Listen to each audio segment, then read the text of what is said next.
Hello, and welcome to our April Liberal Values Lab, brought to you by the Institute of Liberal Values. Welcome back to James LaRue, who returns to ILV during National Library Week. And I want to note that the theme for National Library Week this year is Drawn to the Library. So it aims to highlight what brings people to libraries and the many ways that libraries connect people, spark imagination, and support lifelong learning. Some of you may remember that Jamie is the author of our first book club book, our inaugural book club book, on censorship, which is a combination of personal reflection and a deep dive into specific examples of book banning. Jamie has been a public library director for many years. He was director of the Freedom to Read Foundation, the American Library Association's Office for Intellectual Freedom. He has written, spoken, and consulted extensively on intellectual freedom issues, leadership and organizational development, community engagement, and the future of libraries. And I know that you were at first planning to show some slides, but the nature of the constant changing of topics and everything has prevented it, just made it not worth it. So and I know you have a lot to say tonight, so I'm going to just turn it over to you. I'm sure we'll have lots of questions. Type them into the chat, and we will get to those after Jamie has I don't know, maybe the conversation has somewhat slowed. I'm sure there'll be plenty for you to talk about. Thank you so much. Well, thanks, Elizabeth. A pleasure to be talking with you again. And I noticed when I tried to connect to the StreamYard thing here, it wants me to connect to YouTube. YouTube won't let me do that. So if you see comments, feel free to interrupt me at any time. I'm happy to be diverted. So I'll start a little bit with my background. I actually was an academic librarian for exactly one semester. I covered somebody who was out on sabbatical. And then after that, I made the jump into public library administration, where I've been pretty much since then. For 24 years, I was the director of the Douglas County Public Library in Colorado. And in my 24 years, I had 250 attempts to remove or restrict access to library resources. And that's what those of us in the biz call an intellectual freedom challenge. And that challenge is, again, a formal request to make it harder for people to gain access to something. When I was at the Office for Intellectual Freedom, we got about one reported challenge every single day. So about 365 a year. And we figured out through a kind of a Cora test that we did with some states that probably represents somewhere around 3 to 15% of the total challenges. So if you look at the total number of books that get checked out in libraries in 1 year, in 2019, it was literally 2 billion books. So the number of challenges may seem small, but librarians watch this because we view it much like fire spotters in the forest. Where there's smoke, eventually there is fire. And so it's useful for us to kind of track the trends. Since I left the Office for Intellectual Freedom, I'm now a public library director again. I'm working in a rural public library district on the western side of the Rockies. And I find that there have been very distinct stages in what gets challenged and why. And I'll get more into that in a minute. So what I've seen about an increase in challenges to kind of get us all up to speed as of today, schools and libraries saw efforts to ban over 4,000 unique titles, and that was up about 65% from 2022. And the recent ALA report came out just this week, National Library Week, says it's slightly down from that all-time high. And the reason, I suspect, has more to do with the fact that they're not being reported in places where they are more successful. Public libraries have become a major focus of book banning groups, and they have seen a 92% increase in the number of targeted titles year to year, so growing faster than it has ever grown before. And the challenges, unlike the good old days, when I was first dealing with my 250 challenges, which used to come in one by one, and it was an individual kind of complaint. Now a group comes in and they have 5 or 10 or 15 or 850 titles that they want to have removed immediately. So again, the scope and the strategy through which people are bringing these to institutional attention have really changed and gotten far more aggressive. About half of the censorship attempts, about 47% according to ALA, that's American Library Association, are against LGBTQ titles and books about people of color. So, and I'll get into why I think that is in a little bit. We have seen in just 22, I think was the last year I saw data for, 17 states saw attempts to ban over 100 titles. And just to run through the list, that was Colorado, Connecticut, Florida, Idaho, Illinois, Iowa, Kentucky, Maryland, Missouri, North Carolina, Ohio, Pennsylvania, Tennessee, Texas, Utah, Virginia, and Wisconsin. So not just a rare thing. These are fairly populous states. The other kind of point I want to make, though, and this is, I think, is not covered enough by media, and I've been spending a lot of time with local media lately complaining about this. I say, you give so much coverage to the 5 people who are responsible for all of the challenges in my district, and you keep making it sound like this is a groundswell of public debate, but it's not. It's 5 people. Shouldn't we be talking about the agenda of those 5 people and the fact that it's not just libraries, but it's also schools, and it's part of a larger, more coordinated agenda? So there have been some studies about this. Washington Post did a study where they got a hold of 1,000 school library challenges using Freedom of Information requests for the 21 to 22 school year. And they found that out of those over 1,000 challenges, 11 of them. So important to kind of call this out to say who are the people who are speaking this way. A study at the Colorado University of Boulder found that the best predictor of the increase in challenges was overtly political. It was almost always the best predictor is a large Republican political lock of power starts to weaken, and it starts to become to purple, to move from red to blue. And when that happens, it makes it look very much like there is a desperate grasp of power. People say they don't want to let go of the ones that have been in charge. And so that rises up this kind of attempt to inflame their supporters by complaining about things that they see in books. ALA reports that 72% of the challenges come from organized groups. They don't come from parents. And so the groups that you hear about most frequently in the public library and school world is Moms for Liberty, Mass Resistance, and No Left Turn for Education. So clearly coordinated. The books that show up are the ones that are always being challenged. These are websites that give people, here's the naughty bits, as I always like to say. You find the naughtiest bits that you can in a book and read this and say, this book is about sex, even when sex is not what the book is about. Again, the most frequently challenged one is Toni Morrison's Beloved. And people complain, so, well, this book regales you with stories about child abuse, but in truth, it's a story of an enslaved woman who is consistently abused in many ways, rape, sexual abuse being one of them. So the bottom line about this, and the point I'm trying to make, is that not only are the number of challenges a small percentage of the total use of libraries, the complaints are in a minority. But remembering that complaining about a book is also a First Amendment right. And as I always talk to people who are in book clubs, I say the worst book club session is where everybody liked the book. There's nothing to talk about. So just a reminder that librarians aren't upset when people complain about books. What they get upset about is the attempt to determine what other people have access to. If someone comes to me and they say, I fear that the library has become so liberal that I'm reluctant to bring my children to the library. Why don't you have more conservative materials? I always say, what books do you have in mind? What would you like to see? We're happy to do that. It belongs to everybody. But when somebody says, I don't want someone else's child to see something in the name of parental rights, I say, then what you're doing is you're violating that person's parents' rights. Get the library out of the middle and talk to your child and tell them what you don't want them to read. So I'll talk about now what I think because I've thought about this issue just will not leave me alone. Keeps following me around from job to job and getting worse over the years. But I think that there are 4 pretty consistent reasons why people censor public and school libraries. And I talk about this in my book that Elizabeth mentioned earlier, the On Censorship, A Public Librarian Examines Cancel Culture in the US. The first one is just personal prejudice. And the story I always tell is that, I hate Brussels sprouts. It's childhood trauma. I won't get into all of it because it's too upsetting.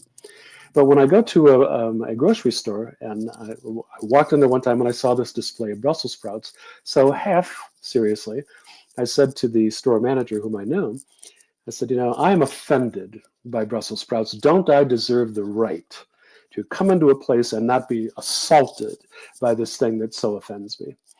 And he smiled, but then he thought about it and he said, nobody comes to a grocery store because we don't have what they don't want. And I thought, well, there you go. It's the same way with the library.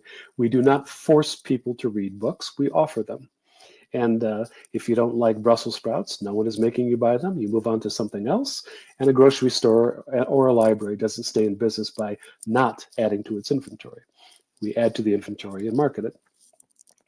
So that's just a one-off, and everybody has something that irritates them or peeves them or sets them off or triggers them. The next one, when I was at Douglas County, I noticed that first I got all of my challenges coming from the religious right, and it was from Focus on the Family, a radio ministry in Colorado Springs. And that I think in many ways kind of set the stage for what became Project 2025. But they were always talking to parents, and they said, there are periods in your life, in the life of your child, where they are going through a life transition. And so I noticed one day when I got 150 challenges, spread them all out in front of me, that they fell into two categories. The challenges were coming from parents of children between the ages of 4 and 6, which is the end of infancy and the beginning of childhood, when you lose control of that parental bubble of influence. Or they were parents of children between the ages of 14 and 16. And here it's the end of childhood and the beginning of young adulthood. And I realized that what was happening at this point, it was no longer coming from just the religious right. It was all across the political spectrum. And the common denominator here was parents who were freaking out, parental panic, because their children were growing away from them. They were growing up and growing older. And so I felt like that was a big insight for me, and I was able to then treat the parents with more compassion, to say, thank you for bringing your child to the library. Thank you for reading to them. You couldn't have a better strategy to help them grow up and survive in the world. But you can trust that as they get older, they'll be trying things and testing things, and the library is your friend. We are not your enemy. We will help you get through this. So that was parental panic. And then when I went to the Office for Intellectual Freedom, I saw, as many of you may be seeing this week coming out of the top 10 most challenged books, it was perfectly obvious what was being challenged. Where again, now I would say from a parental panic, it went to a demographic panic. And this is something where instead of, for a long time, the central character in the American narrative was the straight white guy. And most of our library collections still reflect a large piece of that, because library collections, like our bodies, they look backward. They reflect the choices of the time before. And only recently have we begun to see something like maybe a 3% of our collection starting to reflect these more marginalized populations. People of color, LGBTQ, people on the spectrum, the disabled, are finally kind of making their way into this. And just like the parents who got freaked out by their kids growing up, people are saying, well, what do you mean? I am no longer at the center of our national narrative. And that has to be stopped. So for those people, they say, fend off that 3%. 97% is barely enough. Everything has to be about us. And I should also point out that we do get challenges from the left, where again about that same 3%, and they started by saying, well, 3% is nowhere near enough.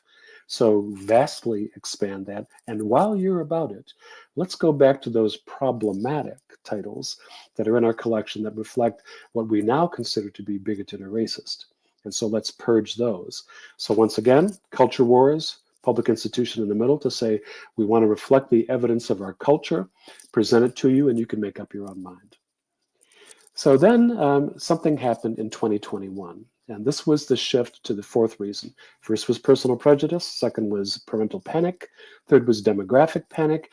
And the fourth is the naked will to power. And this happened first in Texas, when Matt Krause, who was at that time a representative running for the Attorney General, was looking for a way to get his name in the news. And so he wrote a letter on official stationery to every school in Texas saying, here is a list of 850 titles, most of them LGBTQ, people of color, but not exclusively. Nobody knows where the list came from. Nobody quite understands the real thematic point of it, because, as I say, they were weird outliers. But when the schools got this, they thought, uh-oh, the legislature is coming for us. And so they began to go through and look at these things and say, oh, what do we have to remove? Anything that's sort of DEI, very prophetic, right? And it kind of began to pick up from there. And at about that time, that's when I noticed the difference between people showing up one-on-one at a library to having organized groups showing up with a very consistent theme and a much larger number of titles to be removed. So most of you, I'm sure, that are listening to this have know of Project 2025. That's project2025.org. All of this information has been out in public for a long time. And it says in there, this is a direct quote, pornography, undefined, should be outlawed. The people who produce and distribute it should be imprisoned. Educators and public librarians who purvey it should be classed as registered sex offenders, and telecommunications and technology firms that facilitate its spread should be shuttered. It's hard to imagine a more direct, overt attack against public institutions of knowledge by political officials. And so not long after this, this was out and about before 2025 rolled around. In Mississippi in 2023, one of the first tests of this idea about shutting a telecommunications and technology firm that facilitates the spread of pornography, in Mississippi, the legislature passed a law that said, if you are a digital platform and you are distributing any content that mentions sex in any way, sex education, somebody has a sexual encounter, someone pleasures themselves, any discussion of that makes it pornography. And if you were to distribute anything like that to anyone under the age of 18, any minor, there were criminal penalties and there were contractual penalties, and they were fairly steep. Well, there are two large vendors in the public library and school library world. One is Overdrive. You may know it by the app, the Libby. And then they had about 3 million titles that they were offering in Mississippi at the time. The second one is Hoopla. Does a lot of streaming things, but also does ebooks and podcasts and whatnot. And they have about 500,000 titles. Those two companies said, you've changed the definition from what was traditionally understood to be obscene to this, watered down and vague idea about anything with sexual content. No, I'm not going to sign that contract with anybody because you're changing the definitions, and I don't know, I cannot be held accountable for what other people write. And it turns out that even before the internet, people wrote about sex. And it turns out that even before you're 18, people think about sex. And often they want to read about it because it's easier to figure something out reading about it than it is to experience it on the street. So what that meant was that overnight, at the end of 2023, all Overdrive and Hoopla were shut down. So that would be 3.5 million titles wiped out from access to anybody under the age of 18 overnight. I don't know why we don't talk about this more. This is the largest single censorship attempt, and successful, in American history. So this, I think, kind of gave us the shot across the bow where we're not just talking about people complaining about books. Now we're talking about people using the apparatus of power, legislation, to hold not only the book in criminal contempt, but the people who provide access to them. So another case that also in 2023 was Arkansas. They adopted a Act 372 that made the distribution of inappropriate or obscene materials, again undefined, to anyone under the age of 18 as a criminal offense. So lots of pushback from libraries and bookstores. The penalty for the crime was up to a year in prison. In December 2024, Judge Brooks, because so many public librarians and publishers brought suit, and they finally said, this is unconstitutional. And the court wrote, if the General Assembly's purpose in passing this law was to protect younger minors from accessing inappropriate sexual content in libraries and bookstores, and bold this, the law will only achieve that end at the expense of everyone else's First Amendment rights. So very clear statement. This is very much consistent with First Amendment jurisprudence throughout the history of the Supreme Court. Supreme Court has changed in recent times, and we don't know if these same kinds of principles will withstand the long-standing precedents or if they will be overturned. But so far, in the first direct challenge to it, it was found unconstitutional. So at this writing, that's again today, 30 states have similar bills seeking not only to criminalize books, but the people who provide access to them. And 2 of them are still lingering in the current Colorado legislative session, where again, anybody can complain about a book. If it's not immediately removed, they can come at you and say, here's a $10,000 fine for the first time. And then the second one is up to 2 years in prison. So this one looks like, because of a lot of lobbying, we think we have gotten it pushed off to a committee that has kind of suspended it indefinitely, but I expect it to come back. So, and then as I'm sure, as many people know, in April 2025, all 70 staff members of the Institute for Museum and Library Services, IMLS, were sent home. The Secretary of Labor came in and announced that he was going to be the new acting director. He collected everybody's work phones and laptops and sent them home. And since then, they have begun to send out letters to state libraries, who are the primary recipients of this IMLS funding. And they coordinate continuing education, the Library for the Blind access, research, continuing education for not only practicing librarians, but school boards and library boards. And all this stuff is now under attack. In Colorado, if that money disappears, 2/3 of our state library staff, that's how they're funded. And so this would wipe them out pretty much. So in Garfield County, to bring this kind of home, and I mentioned this just briefly, what began 2 years ago with one guy coming in and say, I don't like these adult graphic novels that come out of Japan. And there was a couple of series of books that were award-winning, had been requested by our public. We buy stuff that the public asks for. And it was never shelved with the children's materials, physically about as far apart as they could be. But this gentleman would come in once a week looking for something to offend him. And I suppose we provide a good service because he managed to find something every single week. And usually these are black and white line drawings. So, it's not photographs, and some of them certainly had sexual content, but there had never been any evidence that a child had used them. So he came in, complained about it. He filled out a request for reconsideration, a formal complaint. And the way most librarians deal with that, we say it all begins with you have to write down what it is. Tell us what the item is. Give us the page numbers of what offended you. Did you read the entire thing? What do you think the theme of it is? Can you recommend a title that is a better balance or, is more to your liking? And then I put together a committee. I pulled one person in from each of our 6 rural libraries. We all read the whole thing. We all read our policies. And then I said, give me a recommendation. Do we keep it where it is? Do we reclassify it because we goofed? We put an adult book in a children's area, or a children's book in an adult area. Is it just in the wrong spot? Or finally, you think this book is so outrageous it should be removed. And thus far, with one exception, because the books were damaged, we had to get rid of them and we couldn't replace them. But they have always recommended that I keep them. And so that process, I would then communicate it to the patron.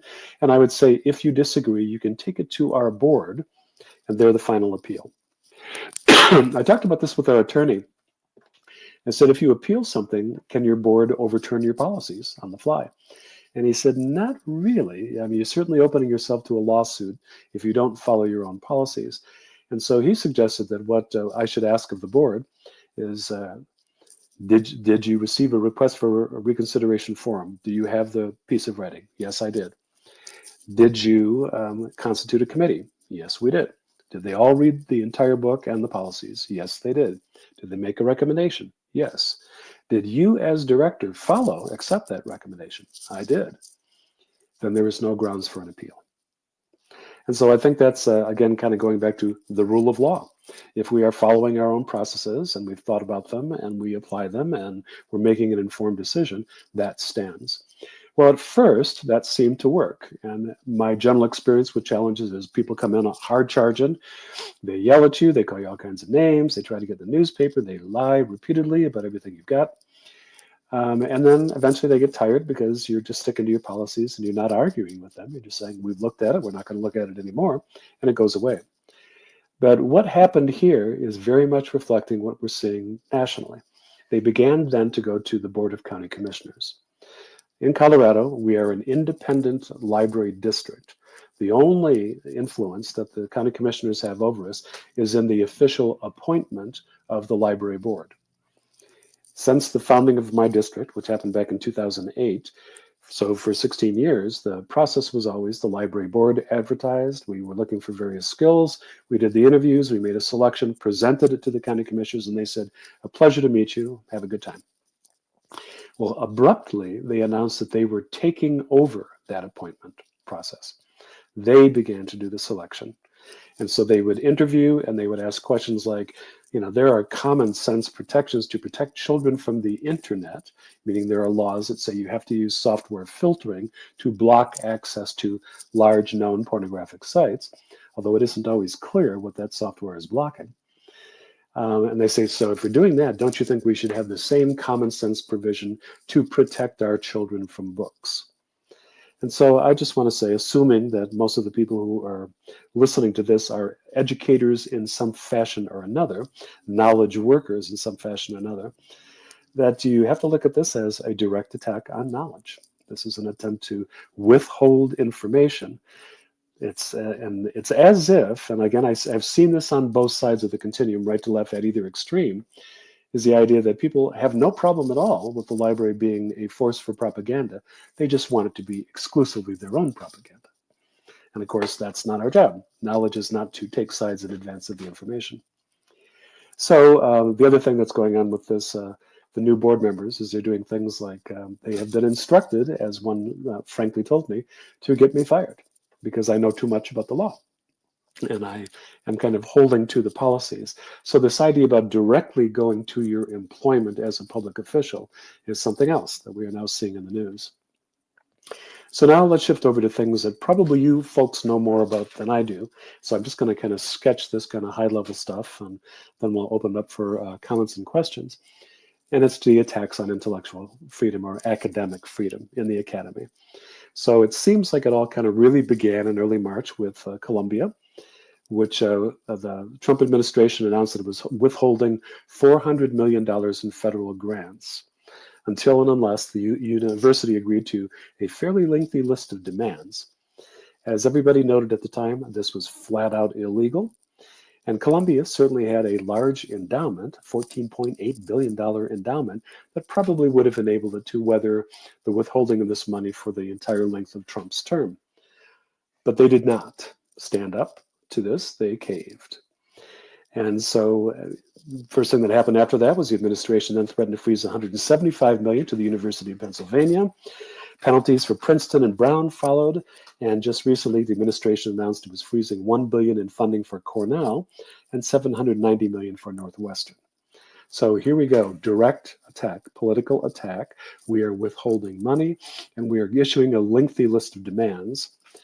And I guess I should also say that Trump is also going after Harvard and its $9 billion in federal contracts and grants. On April 3rd, the Trump administration demanded that Harvard effectively put its hiring, admissions, discipline, governance, leadership, and academic oversight under the thumb of the administration. So as bold an attempted takeover as I have seen. So the Trump administration and many state governments are kind of accelerating these attacks on academic freedom, shared governance, higher education as a public good. And so the coercion of Columbia is frequently called out. And then the other targets seem to fall into these broad categories. It's arresting and threatening to deport student and faculty for lawful speech if they feel that it's anti-American. So these are kind of immigration issues. The dismantling of the Department of Education and the forced privatization of education. Anti-diversity, meaning anything that could be remotely considered as DEI, diversity, equity, and inclusion, like the history of Harriet Tubman, which you wouldn't think would be an obvious target. And then anti-Semitism, which seems to mean anyone who objects to the current political actions of the state of Israel and its relationship to the Palestinians in Gaza. And finally, science research. There's a lot of people that are protesting this kind of attempt to influence or withhold money for certain kinds of scientific investigation. I read that on November 13th in 2024, there were a study that found, this is 1,100 respondents who were professors, that 91% of them now believe that academic freedom is under attack. So very clear, it's not like this is a surprise now, we see it. And half of all respondents noted a decrease in their sense of academic freedom regarding extramural speech. So in other words, not only do you not have academic freedom even within your own discipline, if you go out and you say something that the Trump administration might not like, they are demanding certain disciplinary functions up to and including termination. So I'm sure many of you know PEN America, which is a collection of journalists. They have issued a report on the extraordinary rise in education gag orders and other state legislative attempts to restrict. They have seen a 39% rise in bills targeting colleges and universities. I would like to say that it's hopeful that the AAUP in particular has filed a number of lawsuits. So one is about the Trump administration's unlawful coercion of Columbia over the Trump policy of arresting and threatening to deport students and faculty, challenging Trump's attempt to dismantle the Department of Ed, and the challenge to the anti-diversity executive orders. And there are many legal challenges by states against the IMLS attacks. I know Colorado just joined, and now I have to send money to our attorney general who's running for governor. So it's clear that we're beginning at least to gear up to take some kind of official action. But again, this is just using the one branch of the government that seems to be able to restrain power. That's the judiciary. Legislatively, they are not restraining power. And the judiciary has a big question mark next to it, in my mind. So I'm going to kind of wrap up here to try to leave time for comments and questions. That's my quick overview of the state of intellectual and academic freedom in the first quarter of 2025. I believe that the most prescient book that I've read about this is On Tyranny by Timothy Snyder. And the first lesson of that, of his 20 lessons, is do not obey in advance. And I fear that many of us are beginning to knuckle under to what I consider to be tyrannical pressure on our intellectual freedom and academic freedom. So the question I would leave you with, two questions. What did I miss? What do you want to talk about that I haven't mentioned? And what do you good people think we should do about it? And with that, Elizabeth, I'll pass it back to you. So I have a question, because this is something we talked about before. Do you see any pressure on the pre-publication side? Are you seeing anything there yet? Because we did talk about that a little bit. So we have the post-publication, right? The after something maybe arrives in the library. So do you have any updates about the pre-publication side? Any news signs there? I believe that we are beginning to see that soft censorship in two ways. One of them, I think that if you're in a school library, you are not buying LGBTQ books right now. And you are aware which books are being challenged. You're aware that there are strong groups that are watching what's being purchased, and many of those purchases are being avoided. Mm-hmm. Despite the fact that some of the larger publishers have stepped up to some of these lawsuits, like the one in Mississippi, I think that they too are beginning to take a look at their stable of authors and saying, if I'm not going to be taking as much of a risk on an unknown author who may fall into anything loosely described as DEI, and I think that they're going to get more shy about that because they know that the minute that they produce that, they're going to be under attack. Mm-hmm. And so businesses, I think, often fold a little faster than public institutions because they don't have policies. Their concern is just what sells.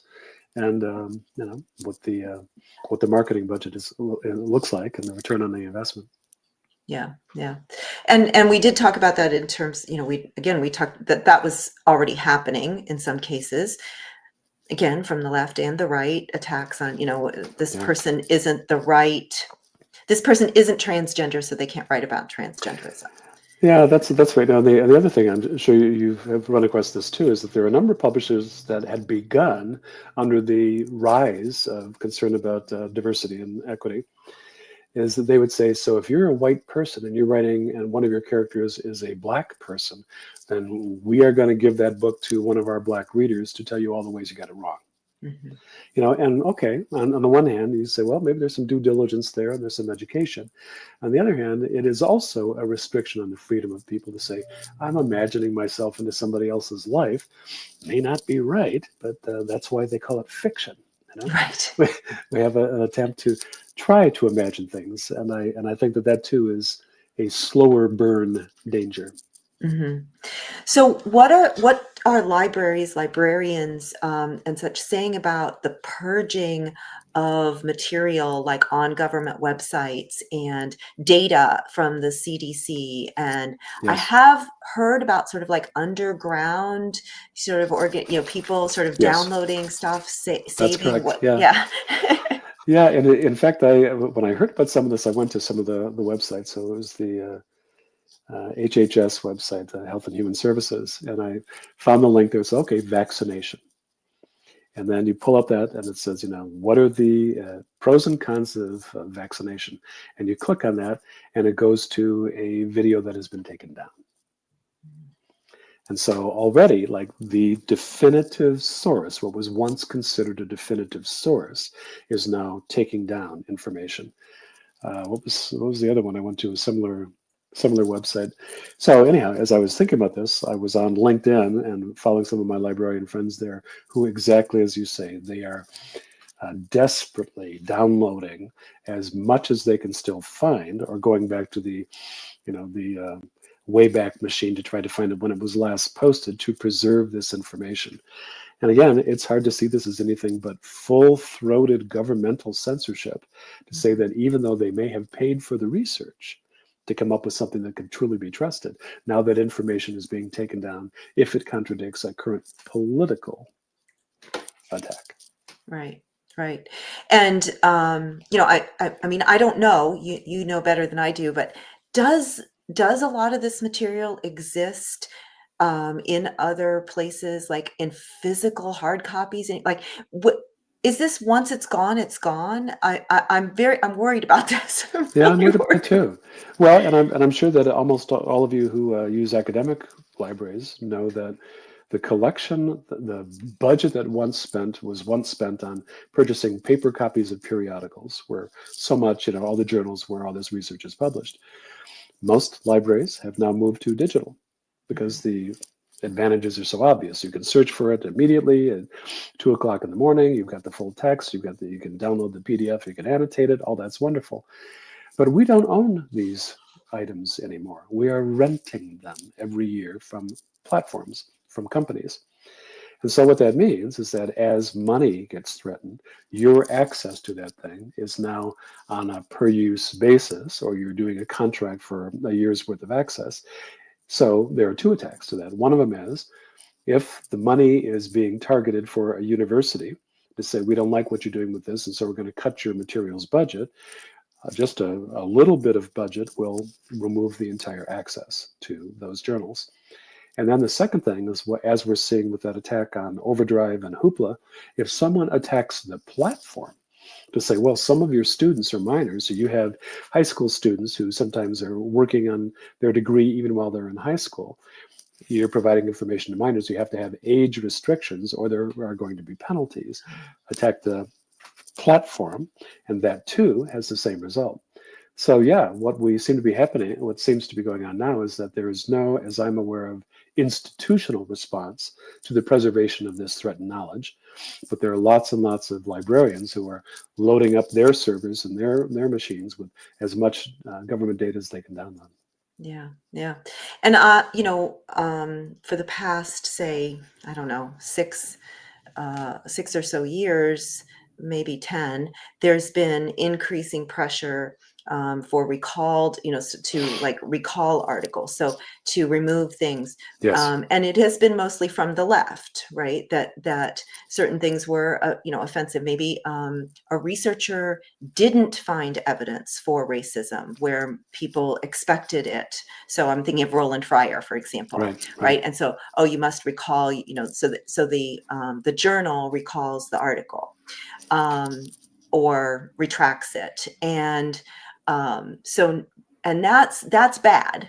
But the I do think there was pressure then, and sometimes the that's where we get the preprint and all this kind of Mhm. stuff, where researchers started posting, their own articles that didn't get published or that were retracted. But now I'm worried again. I'm worried that there was a threat of cancellation before, but now Mhm. we're talking about a Mhm. threat of like fines and jail. Right. Correct. So, Correct. so I mean, don't get me wrong, like being canceled is like a social death, right? Right. It is Right. absolutely, I mean, that's It's a a, it's a an dog it's a evolution. dog pile with emotional consequences. Yes, and it Absolutely. has, I mean, there's evolutionary reasons why that's, why we Yeah. can point to why that's like a social death. But this is a different kind of, threat to one's, you know, life and livelihood. Well, and it's also a threat, to this. I'm in the library because I believe in that human story. I think that our job is to preserve the human story. And always before, you'd say, well, in fact, I have a friend who's a science fiction writer, and she said, at first I was delighted by the ebook, and then I thought, well, no, I'm a little worried about it because if only two big players, Amazon and Google or Apple, they wind up having my book online, and if that platform goes down, the access to it disappears, or if they alter the content, how would Right. anybody know? And so for a long time, my response was, well, you can trust us. You know, we're the library and we'll have a copy of it, or, we have large universities and they're going to have access to it. Well, all of a sudden, if you can't trust the government, because the government officials are afraid that they'll be jailed or fined or, lose their job, all of a sudden you really don't know if the information that is only available digitally is still correct, if you can Hmm. find it at all.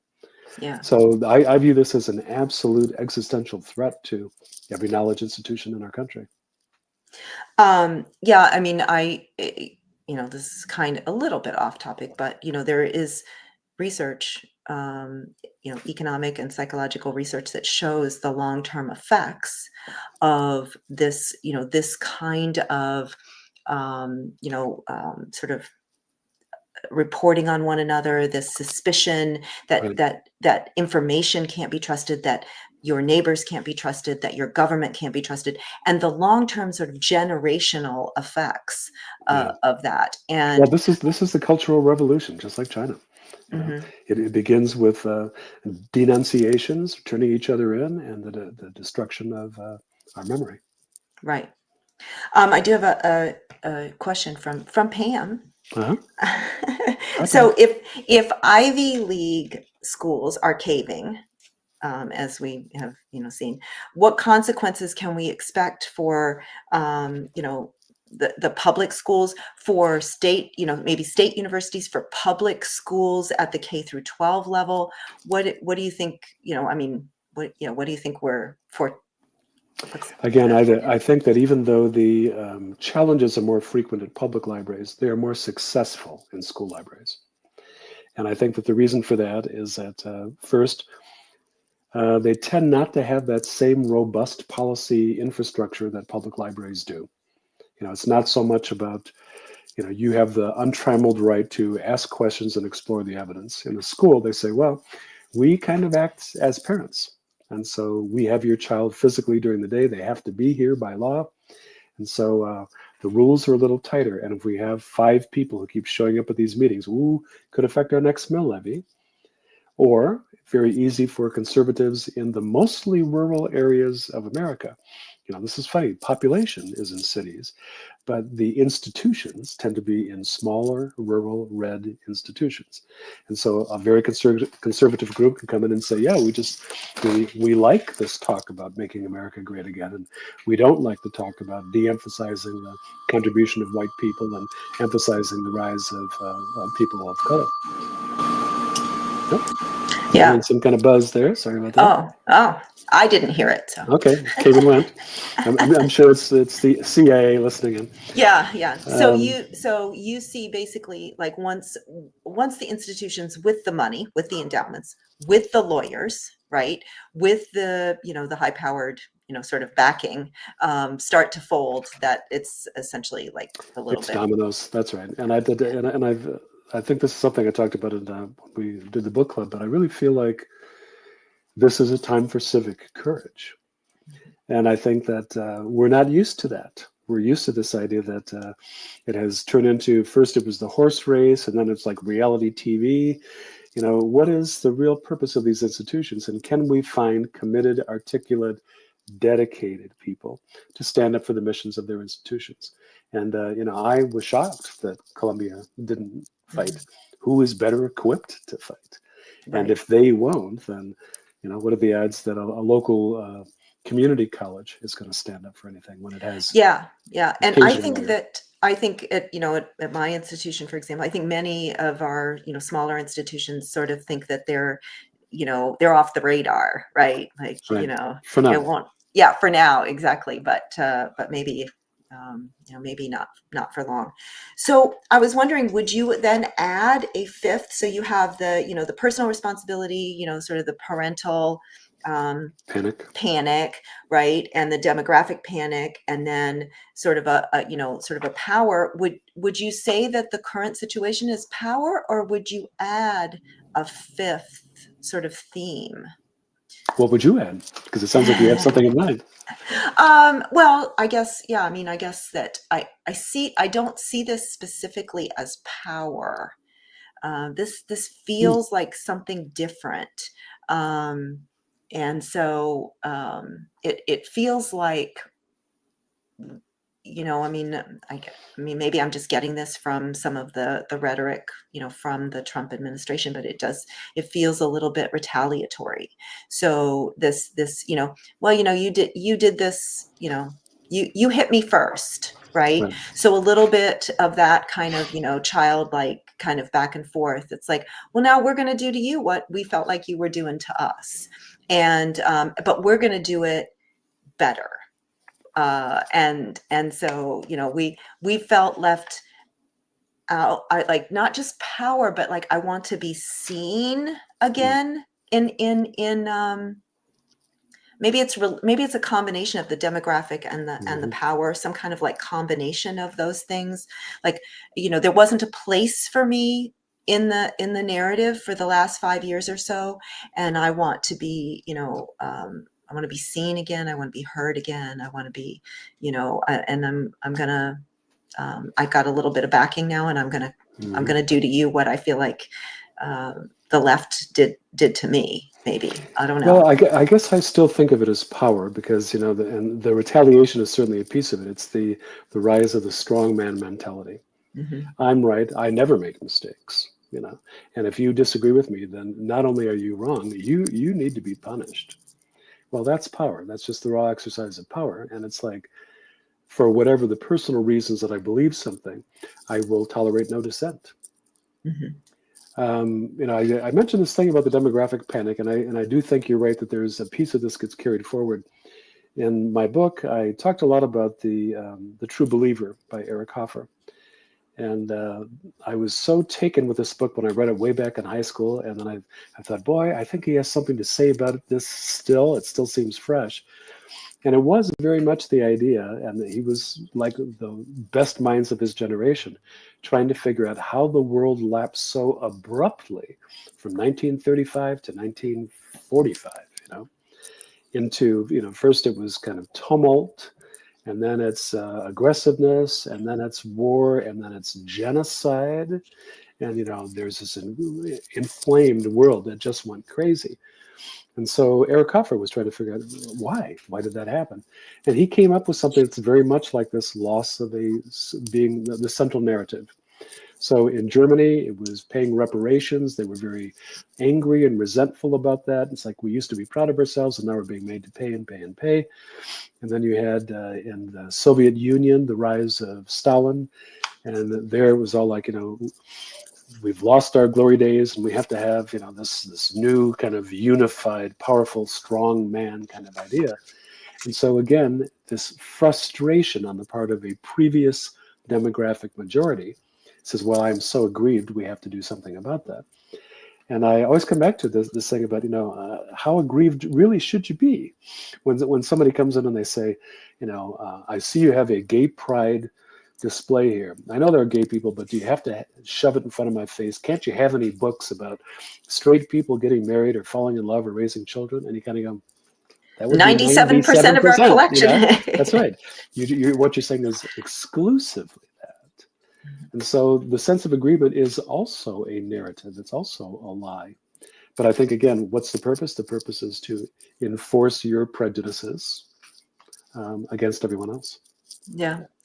Yeah, again, I guess I'm sort of wondering, like, is it really about something that that people believe in, or is it, some other, and that's, I guess, your power thing and stuff. I don't know. It's just, Well, at some point, it's like the power of story. And I was having a conversation about this the other day with someone. They said most stories fall down to three characters. And in fact, the people who were challenging our library said, and we had somebody as a mole, and they got into their secret Facebook group to see what the tips were for fighting the library. And they said, you always have to represent the library as the villain and yourself as the victim. yes, And so that story is very powerful. And then, someone, Trump or someone, is the hero. right. So those are three very clear roles, and they all have, wonderful, who's the villain, just keeps accusing them of all the crimes. And that way now the next time the library comes up for a funding issue, or, you're going for a grant, all of a sudden people are suspicious because that narrative has gone out there and smeared your reputation. Do you think we're proud of who we are? Which are we talking about? Yeah. Yeah. I mean, the United States libraries, are libraries proud of who they are, and will that, help them, Good question. I know that I do a fair amount of lecturing for library science programs, and there has been a drop off of people who are willing to step into the environment where they think the minute they walk into the library, someone's going to come in and start yelling at them and threatening their jobs and trying to remove things. And this was just at the time that the American Library Association was embracing all these issues of diversity. Mm-hmm. And so we began to see some of the minorities, rising number, coming into the profession. And now they're going, ooh, I am making myself a target. And so I think that many public institutions are starting to feel exactly like that. We are targeted. You have options about the ways to respond. You can fight, you can cave, or you can delay making a decision as long as possible, at which point it's too late. Yeah. And I do think, and I mean, we had to have a comment in here, and this is, you brought up the, sort of villain, victim, and hero. And this is, again, this is part and parcel of the progressive left also, I right? agree. And I even agree. what you're talking about with the sort of like, oh, now we're targets. And that's playing into the extreme left's complaints, right? That's because right. the right is legitimately targeting them. Like now Yes. it's like, Yes. So they already have the narrative locked and loaded, if you will. And then, something actually, it's like, see, and I feel like I vacillate between being sort of drawn and quartered by the sides, right? Right. And being squeezed. I feel like that's true. it's like there's this narrower and narrower space Where we're allowed to live. Right. Yes, where we're allowed to live. And at the same time, I feel, sort of like the lengths to which the two sides are pulling,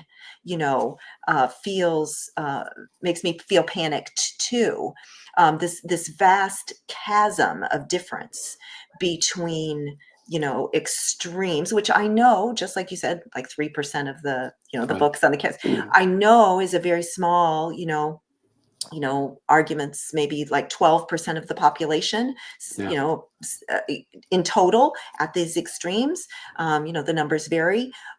So that's still, that's pretty large percentage of us who don't want to be there and who don't want to feel either squeezed or pulled. But, libraries are really at the center of this. How do you cope day to day with those? Because I'm feeling it. And I'm just sitting at my kitchen table right now. Well, it's funny. I've been talking about this a lot with my staff, and I truly believe we are motivated by story. That's what speaks to us. And that's why that villain, hero, victim stuff is such a powerful script. We've seen it played out over and over again. We can feel righteous and we can feel empowered, or whichever one of those, but you know what everybody's supposed to do. And it's easy. I think there are two kinds of responses to this. One of them is, a dear friend of mine is doing workshops where she'll walk people through. She'll say, okay, tell me about a problem you had at work, and tell it from the perspective of a victim. Now tell it from the perspective of the hero. Now tell it from the perspective of the learner. And say, what did you actually get from this, and how have you become stronger or more resilient? So something about that, like trying to figure out a way to open up a different door out of that script to a new script. We have to find some way to do that. The second thing is that I remember when a book came out, and I think it was The Happiness Hypothesis by Jonathan Haidt. And he's written several other books, of course, since then. But this was the first one I'd seen where he summed up 50 years worth of psychological discovery, how the brain actually works. And the ones that always stick with me is that we are not rational creatures who feel, we are feeling creatures who think. So how do I change your mind? I have to start with your heart. How do I get to your heart? I have to tell you a story. And the story has to be as human as I can make it. I have to start with an individual. And then I have to give you a problem, because when that person has a conflict or a problem, that's the hook. That's what works for human beings. We say, oh my God, we got somebody who has an issue. What happens then? And then for the public library, we introduce the library as a secondary character. We offer some kind of service. And then we have to end it with a positive end, because oxytocin floods through your body at that moment. You go, it's a sense of relief. And in that one moment, according to a lot of the brain researchers, I can change your frame. I can come in and say, because you have this openness to feeling, because of this story that I just told you, here's one fact to ground it, not 1,000 facts, which is librarians are guilty of. The more facts I throw at you, the more resistant you become. One fact to ground it. And then one statement of public value. This is why this is so significant. And then a memorable phrase that lets you take it with you. And so what I have begun to do is to reach out to the people that showed up at our library board meetings to speak against censorship, to speak for the library, and say, I'm going to give you a script. I'm going to give you a story, because you're a naturally good speaker and you're not afraid of this, and you're not a librarian. And I'm going to book you in every civic organization I can find, any place where we've got a program, and I'm going to have you go up and use this brain research to tell a different story to our community, to help them reframe this so that we can change minds. Right. So that their favorite material will be available if someone comes looking for, that's, and that's, we talk about this all the time, but it's all fine and dandy until they come for you. Right. There you go. And so, yeah. Well, James LaRue, thank you so much for returning, especially, I'm sure, on a busy week, National Library Week, never mind your own personal trials and tribulations. We appreciate you so much. Well, right back at you, Elizabeth, and Pam, and everybody else who's part of this. Listening. Thank you so much for the opportunity. Thank you. Good night. Good night.